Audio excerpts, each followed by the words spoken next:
ఓ సాయి, నీ పాదములు పవిత్రములైనవి. నిన్ను జ్ఞప్తియందుంచుకొనుట మిగుల పావనం. కర్మబంధముల నుండి తప్పించు నీ దర్శనము కూడా మిక్కిలి పావనమైనది.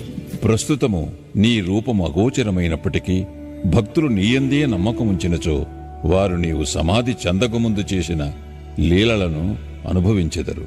నీవు కంటికగపడని చిత్రమైన దారముతో నీ భక్తులను దగ్గర నుండి గాని ఎంతో దూరము నుండి గాని ఈడ్చెదవు. వారిని దయగల తల్లివలే కౌగులించుకునిదెవు. నీవెక్కడున్నావో నీ భక్తులకు తెలియదు. కాని నీవు చతురతతో తీగలను లాగుటచే వారి వెనుకనే నిలబడి తోడ్పడుచున్నావని తుట్టతొదకు గ్రహించెదరు. బుద్ధిమంతులు, జ్ఞానులు, పండితులు అహంకారముచే సంసారమనే గోతులో పడెదరు. కాని నీవు నీ శక్తి వలన నిరాడంబర భక్తుల రక్షించెదవు. ఆంతరికముగను అదృశ్యముగను ఆటంతయూ నాడెదవు. కాని దానితో నీకెట్టి సంబంధమూ లేనట్లు కనిపించెదవు. నీవే పనులన్నీయునూ నెరవేర్చుచున్నప్పటికీ ఏమియూ చేయనివాని వలె నటించెదవు.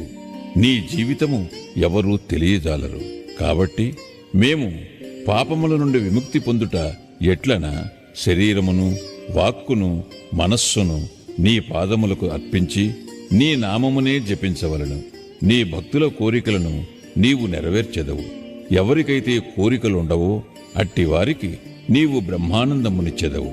నీ మధురమగు నామము జపించుటయే భక్తులకు సులభ సాధనము.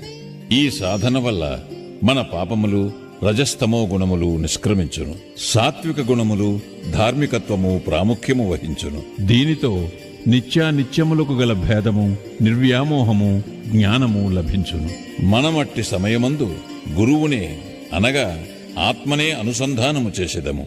ఇదియే గురువునకు సర్వస్వ శరణాగతి. దీనికి తప్పనిసరి ఒకే గుర్తు, మన మనస్సు నిశ్చలము, శాంతము నగుట. ఈ శరణాగతి గొప్పతనము, భక్తి, జ్ఞానములు విశిష్టమైనవి. ఎందుకన శాంతి, అభిమానరాహిత్యము, కీర్తి, తదుపరి మోక్షము ఒకటి వెనుక ఇంకొకటి వెన్నంటి వచ్చును.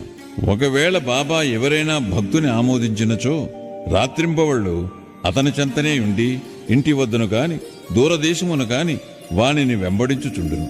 భక్తుడు తన ఇష్టము వచ్చిన చోటునకు పోనిమ్ము. బాబా అచ్చటకు భక్తుని కంటే ముందుగా పోయి ఏదో ఒక ఊహించరాని రూపమున ఉండును. ఈ దిగువ కథ దీనికి ఉదాహరణము.